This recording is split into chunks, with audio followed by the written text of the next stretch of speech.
Hello friends, welcome to my channel. आज हम करेंगे आईसी 38 नया सिलेबस हिंदी अध्याय नंबर 22, जिसका नाम है स्वास्थ्य बीमा उत्पाद। शुरू करने से पहले जान लेते हैं कि अध्याय नंबर 21 के बोनस प्रश्न का उत्तर क्या है।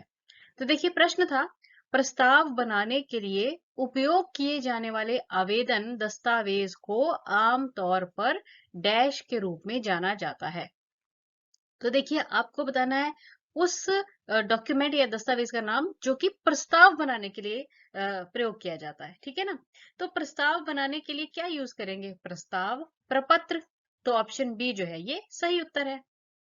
तो देखिए, अध्याय नंबर 22 जो है ना, ये स्वास्थ्य बीमा उत्पाद के बारे में बताया गया है इस चैप्टर में। तो यहाँ पर जो स्टार्टिंग में बताया गया है कि जो बीमा अधिनियम यानी कि इंश्योरेंस एक्ट 1938 है ना, उसकी धारा नंबर 2(6)(c), इसके तहत बीमा व्यवसाय जो है, स्वास्थ्य बीमा व्यवसाय, उसके बारे में प्रभाषित किया गया है।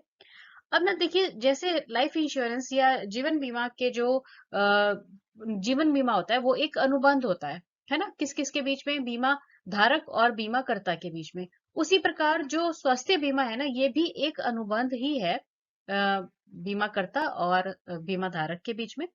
पर ये बेसिकली किस चीज के लिए है? जैसे जो हम बीमार हो जाते हैं ना, आजकल जो बीमार होता है व्यक्ति, अब मान लो कि अगर उसके पास हेल्थ इंश्योरेंस नहीं है और जो इलाज है वो बहुत ज्यादा महंगे है, और अगर आप प्राइवेट हॉस्पिटल में चले जाएं तब तो बहुत ही ज्यादा महंगे हैं। तो जो हेल्थ इंश्योरेंस है या स्वास्थ्य बीमा है ना, ये ऐसी मुसीबतों से बचने के लिए बनाया गया है। इसमें बेसिकली क्या होता है कि अगर हमने हेल्थ इंश्योरेंस करवाई है, मान लो 10 लाख के सम एश्योर्ड की हेल्थ इंश्योरेंस करवा ली है, तो अगर व्यक्ति को बीमारी कोई हो जाती है, कोई एक्सीडेंट हो गया या कुछ भी बीमारी कौन सा बता के आती है ना, तो क्या है कि हॉस्पिटल में जब वो एडमिट होगा तो वो, क्योंकि उसने कितने सम एश्योर्ड की पॉलिसी करवाई है अपनी हेल्थ इंश्योरेंस, 10 लाख है ना, तो 10 लाख तक का जो उसका खर्चा होगा ना, वो फिर उसे नहीं देना पड़ेगा, वो कंपनी के द्वारा हॉस्पिटल को खुद ही दे दिया जाता है ना। तो इस प्रकार जो हमारा यानी कि बीमारी का खर्च आया हॉस्पिटल में या इलाज करवाने के दौरान, वो हेल्थ इंश्योरेंस के द्वारा कवर कर लिया जाता है। तो अब यहाँ पर यही बताया गया है कि ये ऐसे अनुबंध हैं जो कि बीमारी लाभ या चिकित्सा, शल्य चिकित्सा या अस्पताल व्यय लाभ प्रदान करते हैं, चाहे इन पेशेंट है चाहे आउट पेशेंट। इन पेशेंट का मतलब क्या होता है? जब एडमिट हो जाता है ना, और आउट पेशेंट क्या है? जब एडमिट नहीं हुआ, अभी चेकअप वगैरह ही करवा रहा है, या फिर व्यक्तिगत दुर्घटना कवर हो, मतलब इस तरह के सारे जो प्रॉब्लम्स है वो हेल्थ इंश्योरेंस में या स्वास्थ्य बीमा में कवर किए जाते हैं। चलिए, अब कुछ इंपॉर्टेंट बातें जानेंगे जो कि आपको ना क्वेश्चंस को सॉल्व करने में बहुत हेल्प करेगी। सबसे पहले आपको ये याद रखना है कि जो ये हमारा स्वास्थ्य बीमा होता है ना, ये ना किससे डील करता है? बीमारियों से। ठीक है ना, जो हमारे शरीर में होने वाली बीमारियां हैं उनके खर्चों को ये कवर करता है।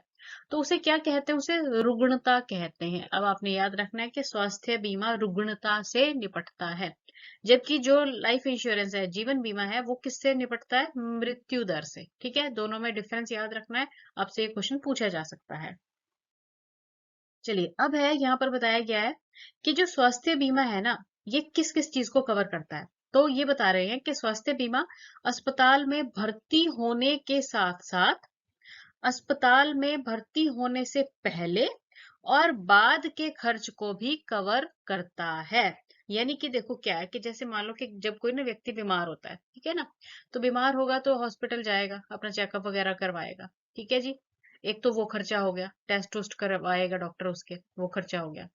उसके बाद क्या है, अगर अब उसे एडमिट होना पड़ रहा है, तो अब एडमिट हो जाएगा, है ना, वो खर्चा होगा। अब एडमिट होने के बाद जब ठीक होगा, छुट्टी होगी हॉस्पिटल से, तो फिर डॉक्टर बोलता है कि आप 1-2 दिन बाद या 2-4 दिन बाद फिर से टेस्ट अपना आके चेकअप करवा लेना या टेस्ट करवा लेना। तो वो तीसरा खर्चा हो गया। यानी कि हॉस्पिटल एडमिट होने से पहले, एडमिट होने पर और एडमिट हो जाने के बाद, 3 प्रकार के जो खर्चे हैं, ये तीनों ही स्वास्थ्य बीमा में कवर किए जाते हैं। स्वास्थ्य बीमा में पॉलिसी धारक को पहले से मौजूद स्थितियों तथा समयबद्ध बहिष्करणों के लिए प्राप्त क्रेडिट को एक कंपनी से दूसरे कंपनी में स्थानांतरित करने का अधिकार है। इस सुविधा को पोर्टेबिलिटी कहते हैं। देखो, क्या है कि मान लो कि आपने ना पहले एक हेल्थ इंश्योरेंस कंपनी जिसका नाम है ए, इससे आपने अपनी हेल्थ इंश्योरेंस करवा ली।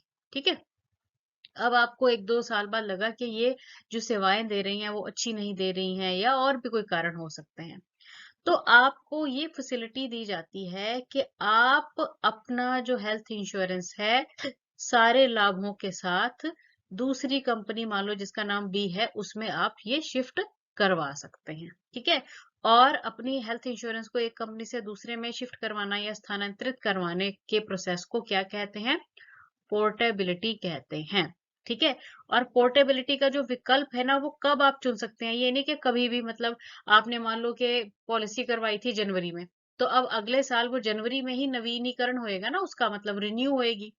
तो जब आप नवीनीकरण करवाते हैं ना, उसी समय अपनी पॉलिसी को पोर्टेबल या पोर्टेबिलिटी करवाई जा सकती है। ये नहीं कि जनवरी में आपकी ड्यू है, पॉलिसी का ड्यू डेट होती है और आप सोच रहे हो कि मैं जून में पोर्टेबिलिटी करवा लूं। नहीं, जब नवीनीकरण होगा, पॉलिसी को रिन्यू किया जाता है जिस समय, उसी समय पोर्टेबिलिटी जो है वो करवाई जा सकती है। उसके बाद यहाँ पर नेटवर्क प्रदाता दिया गया है। नेटवर्क प्रदाता आई थिंक मैंने आपको पहले भी बताया है। क्या है कि जो हेल्थ इंश्योरेंस कंपनीज होती है ना, जीवन बीमा, सॉरी, स्वास्थ्य बीमा की जो कंपनीज होती हैं, इनका ना सारे हॉस्पिटल्स जो हैं, मतलब जो भी इनसे रिलेटेड हॉस्पिटल्स होते हैं, उनके साथ इनका एक नेटवर्क बना होता है। ठीक है। और जब आप हेल्थ इंश्योरेंस करवाते हैं तो आपको ये वो लिस्ट दे देते हैं कि जी ये सारे हॉस्पिटल्स हैं जहां पर जाके आप इलाज करवा सकते हैं। तो उसे क्या कह देते हैं? उसे नेटवर्क प्रदाता कहते हैं। तो यहाँ पे बताया गया है कि नेटवर्क प्रदाता से तात्पर्य ऐसे अस्पताल या स्वास्थ्य सेवा प्रदाता से है जिसे बीमाकर्ता द्वारा नकद रहित, मतलब नकद नहीं देना पड़ेगा आपको, है ना, नकद रहित सुविधा द्वारा भुगतान पर बीमित व्यक्ति को चिकित्सा सेवाएं प्रदान करने के लिए सूचीबद्ध किया जाता है। मतलब ये, अगर इन हॉस्पिटल्स में आप जाओगे तो बगैर पैसा दिए हुए, यानी कि कैशलेस फैसिलिटी का लाभ उठाते हुए आप अपना इलाज करवा सकते हैं। चलिए, अब आ गए हैं आपके अभ्यास के प्रश्न। इन प्रश्नों को करके आपके और डाउट्स क्लियर होंगे। तो पहला प्रश्न है, हालांकि अस्पताल में भर्ती होने से पहले के खर्चों के लिए कवर की अवधि बीमाकर्ता से बीमाकर्ता के बीच में अलग अलग होती है ना, पर पॉलिसी में परिभाषित भी की जाती है। लेकिन सबसे आम कवर जो है अस्पताल में भर्ती होने से पहले का, वो कितने दिन का होता है? तो ऑप्शंस है 15 दिन, 30 दिन, 45 दिन और 60 दिन। तो भाई आपने याद रखना है कि ये जो कवर है हॉस्पिटल में भर्ती होने से पहले का, वो कितने दिन का होता है? 30 दिन का होता है। तो ऑप्शन बी जो है ये सही उत्तर है। IRDAI के दिशा निर्देशों के अनुसार व्यक्तिगत स्वास्थ्य पॉलिसियों के नवीनीकरण के लिए डैश छूट अवधि की अनुमति है।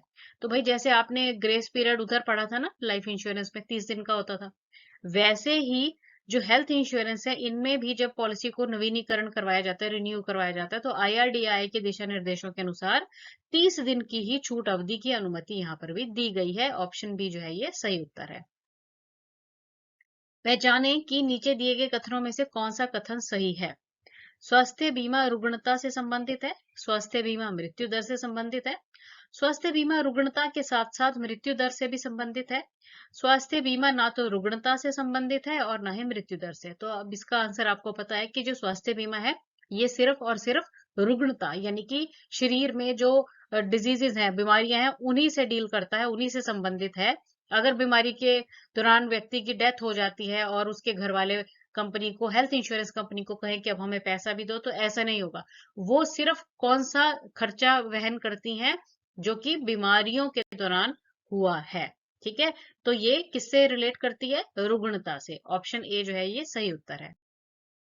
स्वास्थ्य बीमा में पॉलिसी धारक को पहले से मौजूद स्थितियों और समयबद्ध बहिष्करणों के लिए प्राप्त क्रेडिट को एक कंपनी से दूसरी कंपनी में स्थानांतरित करने का अधिकार है, और इस सुविधा को डैश कहा जाता है। अब आपको पता है कि अगर आप अपनी पॉलिसी को एक कंपनी से दूसरी कंपनी में स्थानांतरित करवा सकते हैं, आपके पास ये अधिकार है, तो इस अधिकार को पोर्टेबिलिटी कहा जाता है। ऑप्शन ए जो है ये आपका सही उत्तर है। स्वास्थ्य बीमा में अस्पतालों के संबंध में पीपीएन एक शब्द होता है, उसका आपको फुल फॉर्म बतानी है ना।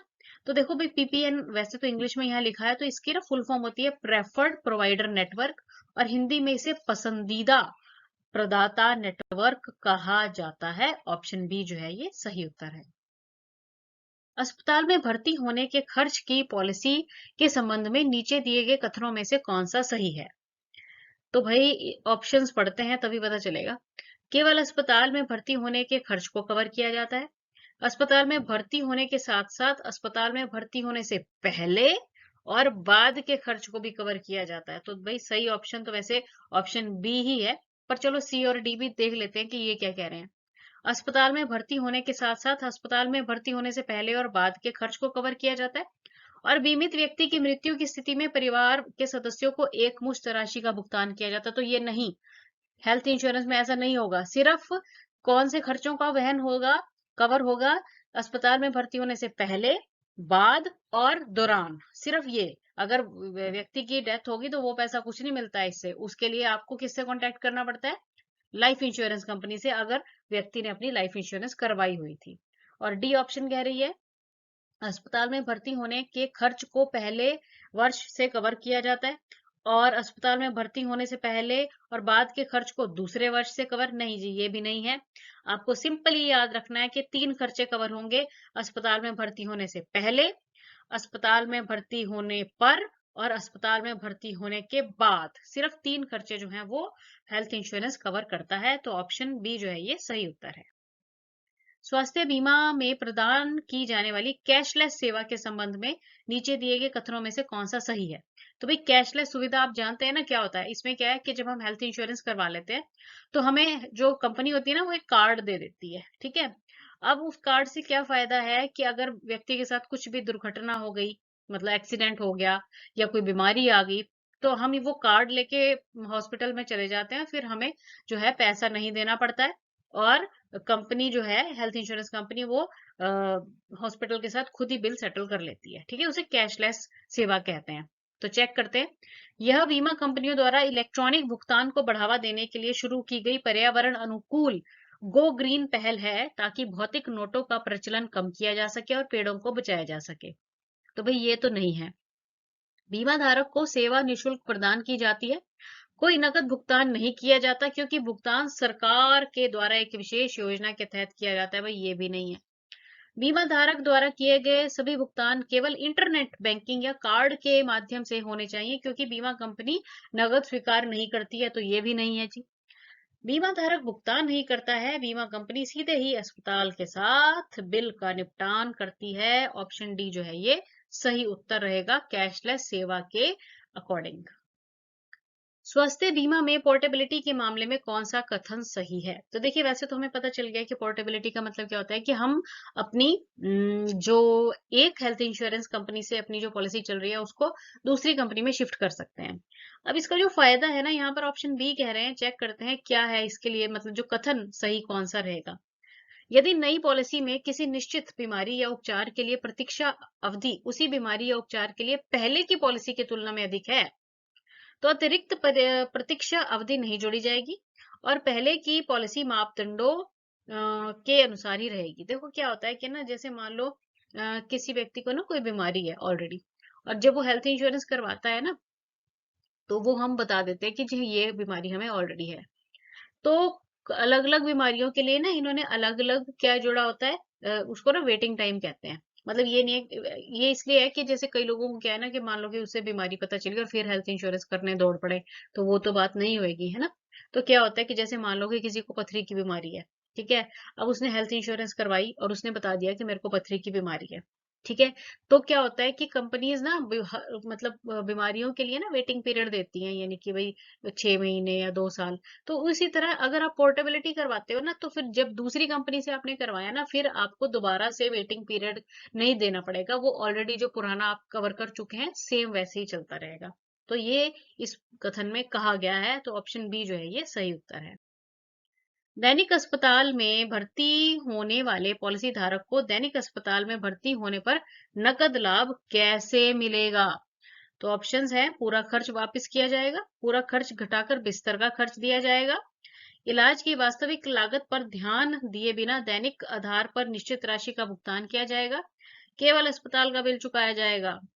तो भाई यहाँ पर ये बताया गया है कि इलाज की वास्तविक लागत पर ध्यान दिए बिना जो दैनिक आधार पर निश्चित राशि है ना, मतलब जो सम एश्योर्ड है आपका, उसी के हिसाब से भुगतान किया जाएगा। ये नहीं कि आपने पॉलिसी करवाई हुई है सिर्फ 2 लाख रुपए के सम एश्योर्ड की और खर्चा आपका आ गया है 10 लाख रुपया, तो कंपनी जितनी आपकी निश्चित राशि होती है ना सम एश्योर्ड है, उसके हिसाब से जो है भुगतान करती है।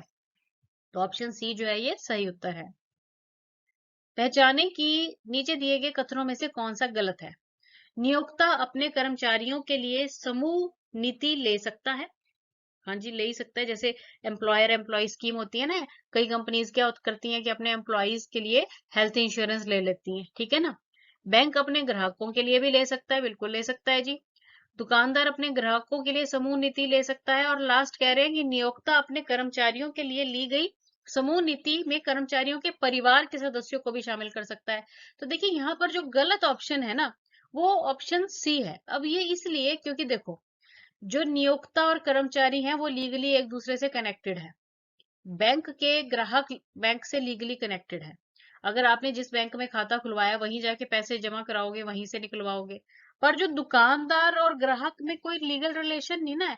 कभी हमारा दिल करता है हम एक दुकान से सामान खरीद लेते हैं, कभी दूसरे से खरीद लेते हैं, है ना। तो यानी कि दुकानदार और ग्राहकों का जो समूह है ना, ये कोई लीगल समूह नहीं है। तो ये अपने ग्राहकों के लिए कोई समूह नीति यानी कि ग्रुप इंश्योरेंस नहीं करवा सकता। तो ऑप्शन सी जो है ये सही उत्तर आएगा। चलिए, बोनस प्रश्न आ गया है।